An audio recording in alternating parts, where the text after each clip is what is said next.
घर में माताओं का करिए।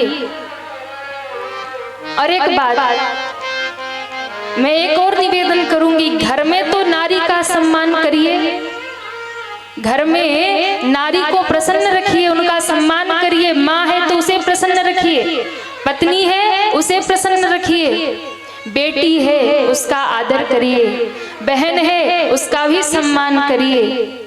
लेकिन एक बात और, घर की नारियों का तो सम्मान करिए, पर जब लोग बाहर निकलते हैं ना तो वो ये भूल जाते हैं कि जो कहीं घर के बाहर बहन बेटी दिखती है वो भी किसी के घर की सम्मान है, वो भी किसी की बेटी है, वो भी किसी की बहन है। इसलिए नारियों का आदर करिए, चाहे वो आपके घर की हो या कहीं बाहर की हो, कहीं भी बहन बेटी दिख जाए तो उसका सम्मान करिए, उसका आदर ही करिए महाराज, उसका आदर करिए। ऐसा नहीं कि घर की बहन बेटी को तो बड़े श्रद्धा से आप मानते हो, पर बाहर किसी दूसरे के घर की बहन बेटी दिख जाए तो हम कुछ भी बोल जाते हैं, कोई भी दृष्टि उसके ऊपर डालते हैं। नहीं, आपका जीवन ऐसा हो ना कि अगर किसी रास्ते पर अकेली किसी घर की माँ बहन बेटी हो और आप उसके आगे पीछे हो तो उसे ऐसा लगे कि कोई मेरा भाई, कोई मेरा पिता मेरे आगे पीछे चल रहा, उसे निर्भयता प्रदान हो जाए, तब समझिए कि आपका जीवन सार्थक हो गया। ऐसा नहीं कि नवरात्रियों में जाके माँ भगवती को आप ध्वजा नारियल छत्र चढ़ाओ और रास्ते में मार्ग में किसी की बहन बेटी को देखकर आप शब्द कह दो, आपका सारा निरर्थक हो गया। यदि आप जितने भी संसार में मातृ स्वरूपा है वो सब भगवती की ही स्वरूपा है, और ये दृष्टि जिसके भीतर नहीं आई ना तो मंदिर में जाके ध्वजा नारियल छत्र चढ़ा के और दुनिया में किसी बहन बेटी को आप यदि कष्ट दे रहे तो वो भगवती मंदिर वाली तो प्रसन्न होने वाली नहीं महाराज, कभी प्रसन्न नहीं हो सकती। इसलिए मैं कई बार निवेदन करती हूँ, अपनी माँ के पांव छूते हैं, अपनी माँ का सम्मान करते हैं और दूसरे को माँ की गाली देते हैं। ये कैसे होता है, कैसे मुख से निकलता है? माँ तो माँ होती है, फिर वो किसी की भी माँ हो। अपनी माँ के पांव छुएंगे, सम्मान करेंगे और दूसरे को माँ की गाली देंगे। अपनी बहन का रक्षण करेंगे, सम्मान करेंगे और दूसरी की बहन पर कुदृष्टि डालेंगे। तो ये भारत की सभ्यता नहीं है, ये भारत की परंपरा नहीं है। इसलिए मैं कई बार कहती हूँ कि 56 भोग ना लगाओ भले ही पूजा की थाली में, 56 भोग ना लगाओ माँ की पूजा की थाली में, पर याद रखना माँ शब्द ना आए किसी भी गाली में, माँ शब्द ना आए किसी भी गाली में। क्योंकि माँ तो माँ होती है, वो किसी की माँ हो, बहन तो बहन होती है, वो किसी की भी बहन हो, बेटी तो बेटी होती है, वो किसी की भी हो। इसलिए प्रत्येक व्यक्ति को ये सोचना चाहिए, ये संस्कार अपने बच्चों में डालना चाहिए। बेटा घर से लौटता है तो उससे कोई नहीं पूछता इतना देर कहाँ लगाया तूने, पर बेटी को जरा सी देर हो जाए तो प्रश्न खड़े होते ना, कहाँ रह गई थी। अपने बेटे को तो समझाइए, बेटी को समझाते घर से निकलो तो याद रखना घर की इज्जत को, पिता की पगड़ी को। बेटे को क्यों नहीं समझाया जाता कि तू भी याद रखना, रास्ते पर जो भी मिलेगी वो भी किसी की बहन होगी, वो भी किसी की बेटी होगी, वो भी किसी के घर की इज्जत होगी, किसी पिता की पगड़ी होगी।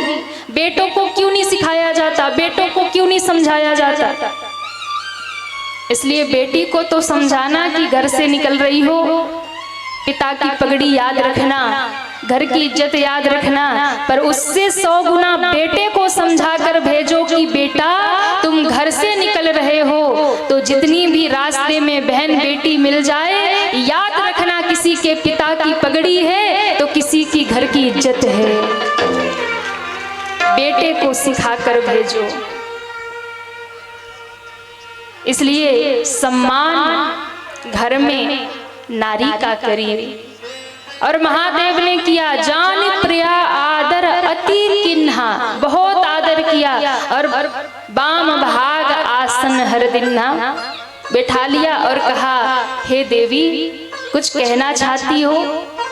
माँ ने हाथ जोड़ लिए और कहा प्रभु मेरे मन में कुछ प्रश्न है। क्या प्रश्न है?